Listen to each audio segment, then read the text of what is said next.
Hey y'all, it's me Alex. Today I wanted to do a little chatty get ready with me commentary type video with regards to influencers attending homophobic megachurches and claiming to be straight allies. I'll put a better title that's less rambly than this. So I kind of mentioned this in the video, but recently there have been a couple of influencers, Leah Yu and Sierra Schultze, who have been called out for attending or supporting homophobic megachurches and also claiming to be allies to the LGBTQ community.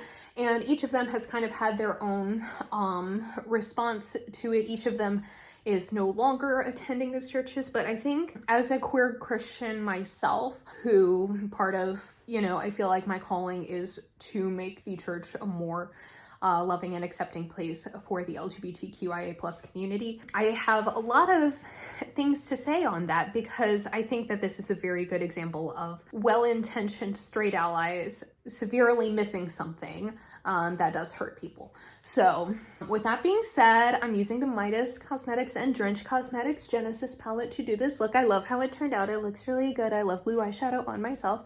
And if you want to hear kind of a lot of my thoughts on the subject, let's just get into the video. Okay, so I don't know if I mentioned this in the intro yet because that's for future me, but I'm gonna use the Midas and Drench Genesis palette because I love it and I'm just kind of feeling that today. So if you haven't heard about that situation, like I understand, I feel like this is something that unless you kind of keep up with the beauty community, you're probably not gonna know too much about, which is fair. But recently, two influencers, people in the beauty sphere, have been called out for attending homophobic mega churches while claiming to be a straight ally.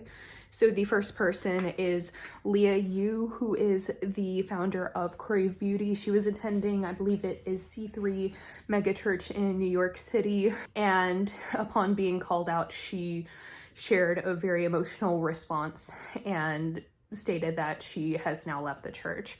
And then the other person was Sierra Schultze, and I don't recall offhand the name of the church that she was attending, but it was out in, I think she lives in California, in LA, and she shared that she hadn't been there in a very long time, in years. She only recently remembered to unfollow them after everyone kind of noticed, but also that she considers herself an ally of the LGBT community. And I think that all of this is bringing up a very, very, very important discussion that I think it is fair to have about straight allies, especially in the very public sphere, and homophobic mega churches and homophobic churches in general. But I feel like the conversation always centers around mega churches because those are usually the most prominent and the easiest, I would say, to find their stance on the LGBTQ plus community. I'm a gay Christian, I'm Methodist, and I love my church, and the church I currently attend is a reconciling church, which means in the Methodist church that they are gay friendly. The Methodist church as a whole is not gay friendly, and the church that I attend is currently, they're a part of a movement, the Reconciling Ministries Network, that is working for LGBTQ equality and affirmation in the United Methodist Church. I don't even know what I want to do for my eye look. I don't know. I'm gonna go with blues because it just feels right. There is that. I just wanted to kind of firstly state where I'm coming from before I start talking about anyone else. But I come from a town where the majority of the churches are going to be homophobic. Very, very small town. I'm not going to mention it by name because that would just dox my entire family, and I'm not up for that. But I know that me and my family have had a personal experience where the church I grew up in was very homophobic. It was a Methodist church in that town, and then when I went to college, especially after I came out, we all kind of collectively realized, yeah, we don't want to be a part of that. And my parents do not attend there anymore. I don't attend when I go home. My parents go to the one church in town that is gay friendly. And even then it's because, once again, because of the town and the culture, it's less like they host pride parades and more like, yeah, anyone can come, you know. But I think that that is very much like a cultural thing. And my parents switched denominations. I wanted to preface it all with that because I want to state that I understand how like absolutely like difficult it is to kind of move oneself away from a church that you love. That's one of the reasons why I have so many feelings on this subject, is because I have had personal experience with it. And I think that this is something to be said because I feel like, especially in the last few years, there have been so many celebrities too, not just influencers, who have been exposed for like going to churches like Hillsong, which are known for being super homophobic. And I think the reason why I wanted to talk about like this situation as opposed to celebrities like Chris Pratt, Justin Bieber, is that one, I really just like, I hate to say this, but I don't expect good behavior from Chris Pratt and Justin Bieber because they've been exposed to be shitty in a lot of other ways that I'm kind of just like, I think they're a lost cause. And I don't like saying that because I believe that redemption is for everyone and everyone is capable of change. I feel like there are certain people who it would be easier to reach and focus my energy on rather than people like that. I think I'm going to use my finger for this shade. And it's also because this situation hits a lot closer to home for me. What with, you know, I like the beauty community. I am a member of the beauty community, if you will. I want to say that I do not think that either of the people who I mentioned are homophobic. When they say that they love gay people, I genuinely believe them. And I think that that is true for so many straight people who consider themselves allies but go to homophobic churches, is that I do not think that any of them have any malintent towards the LGBT community. As is often said in activist spaces that I hope that you will hear out as well, is that intent does not equal impact. And even though you did not intend to harm LGBTQ people by attending either of those churches or by doing something like that, it still hurt gay people because you're still spending your time and your money. And I think the other thing is too, in big cities like New York City, like I have a lot of friends who go to church in New York City, and there are so many gay-friendly churches there. Like there's an abundance of LGBTQ affirming churches there. And I know it's the same in a lot of big cities, in that as the world is generally speaking, getting more gay friendly, there are going to be even more churches that love and accept gay people. So I think that there is a huge difference between someone attending a homophobic church in a big city versus a small town. Because, you know, kind of as I stated, like, you know, my family didn't have a whole lot of options. And honestly, the reason that we went to the church that I grew up in the first place is because it was very well known for being super involved in the community, which is something that I, as a Methodist and also like in general, really care about in my faith. You know what I mean? Is like faith in action, not just in word. You know, like that to me is the most integral part. And I'm glad that I like grew up in a place that kind of fostered that. However, I really truly wish, you know, they could have managed to do that without the homophobia. That was a little much and I know it, but I had to. So that being said, I will say that I am definitely judging like these influencers who live in big cities and go to homophobic churches a lot harder than people who I would, you know, in small towns, just because there's a sheer accessibility. But also if there's one thing that I've really kind of taken in over the last year is that there's a lot of space for online church as well. And I'll also say that it's different for straight allies versus queer Christians. I'll even just say queer religious people in general, because I think that there are queer people in all sorts of faiths who have faced discrimination and homophobia because of their institution. And there are lots of people who have been accepted in different faiths. So I want to state that in general, but I'm coming at this from a Christian perspective. It's like I feel like I judge straight allies a lot harder than I would queer Christians. because I think it's a difference between choosing to grin and bear it for yourself versus choosing to grin and bear it for an entire community that you are not a part of. Because I, as a gay person, feel comfortable making that decision to attend someplace like for a Sunday or two until I'm able to get my footing and find someplace that's accepting, versus someone kind of choosing that for me and saying, oh, it's not that bad because I support gay people in like other areas of my life. It doesn't work like that. At most, you're canceling out, you know, the harm that you're doing. And I think that there is something to be said for doing the work inside, like trying to change an institution for like from the inside out. But for a lot of these mega churches, I highly doubt that that is something that even can be done. And that might just be me being cynical, but in my experience as a queer Christian, that is very much where I'm at. So with all of that being said, I have hope for both Leah and Sierra in this situation, even though I feel like they each handled it very differently. I do not think either of them is intentionally homophobic.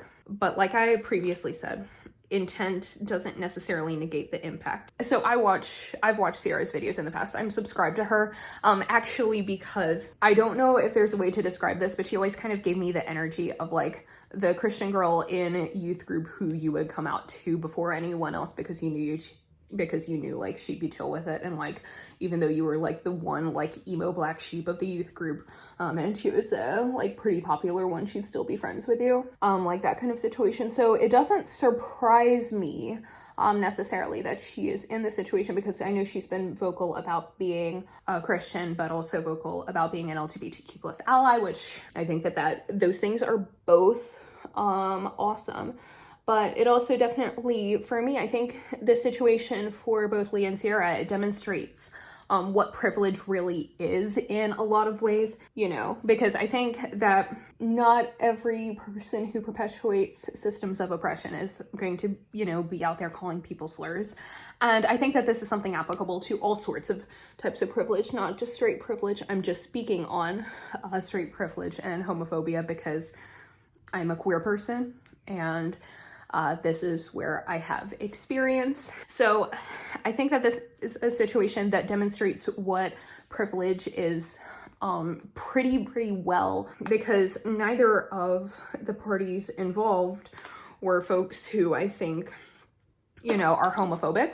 I absolutely believe both of them when I'm like, oh yeah, of course you have gay friends. You seem like otherwise, generally speaking, pretty good people. Don't seem like you would ever be like unkind to anyone. I know that Leah, you had a previous situation, something about her skincare brand, which I genuinely don't know much about, so I'm not going to factor that into this until I educate myself a bit more on that, because I don't want to speak on something that I'm not super educated on. But both of these people, I believe, are perfectly good people in their life. And I'm not trying to use the air quotes in like a condescending way. I'm meaning that, you know, there are people who are otherwise, you know, living their life well and trying to be as good as possible, and had their homophobic churches as a legitimate spot that they were missing in terms of their privilege. And that's like not by any malintent whatsoever. It's just that to a straight person, going to a homophobic church doesn't seem like that big of a deal until it's pointed out to you. Like, that's the thing about privilege, is like there are so many things that you are legitimately not going to see until it is pointed out to you.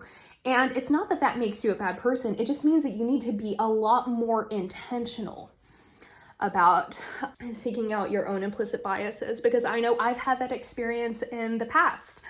Because obviously I'm a person with white privilege. You know, there are things that I, of course, am going to miss because I have white privilege. So there are certain things that I might not recognize as racist, but when it's pointed out to me, then it becomes, well, one, at this point, because I am aware of that, I need to be seeking out resources where I can become even more aware of my privilege and use that to help make the world a better place and give other people these same privileges that I have. It is my responsibility to be aware of my implicit biases and how that affects my day-to-day life, and my life on a structural level as well. I think, as with everyone with some sort of privilege, it does have to be pointed out to you. Not that it's the job of like the people who you're hurting, but you know, when you are ignorant to an issue and someone points it out to you, then it becomes your job to do better. And I fully believe that both Leah and Sierra are going to try and do better. I'm definitely going to wait and see. It seems like Sierra got out of that church a while ago, whereas Leah just recently left. But I definitely do believe both of them that they are going to be more mindful about the institutions that they support in the future. But obviously, that is just me. And not every queer person has to feel the same way.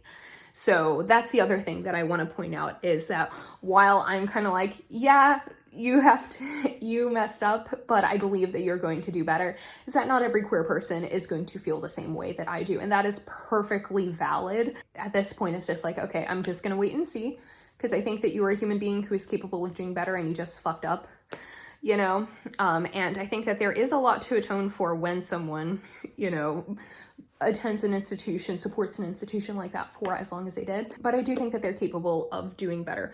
But this is a perfect example of what privilege is that neither of these people really seemed to notice the impact that it had until it was pointed out to them. I think that is why we have to be so aware of privilege and implicit biases, because something that might not seem like such a big deal to us as an individual because of our privilege is absolutely a big deal to the group that we are potentially or definitely harming by our actions, by our support of someone. So that's why it's our job to listen to people when they say that we're doing something that hurts us.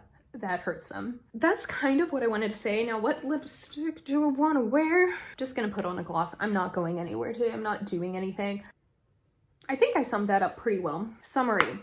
Be aware of the institutions that you are supporting, especially if you're a person of some sort of privilege, because while we can't be perfect in our everyday life, it is our job to work on being the best kind of human being that we can.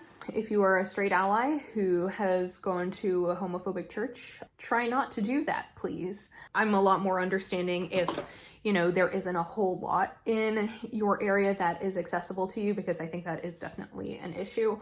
Try and figure out a way to make that more accessible, because chances are also there's lots of queer Christians and that's something that I thought of a lot in, you know, the Methodist Church and like talks of things being split. It's like, okay, so yes, there are certain geographic areas where things are going to be more conservative and where things are going to be more progressive, but queer people exist in both of those places. So even if we do split, we need to be mindful of all of the queer Methodists that we are leaving behind and how do we still support them. If you are a straight ally who is Christian and goes to church, be aware of how that is impacting the queer people, not just in your life, but queer people in general. I honestly went into this video thinking I was going to make a huge point, but most of it is check your fucking privilege, and that's not me being mean. If you care about people, that's the thing that you should really try and do.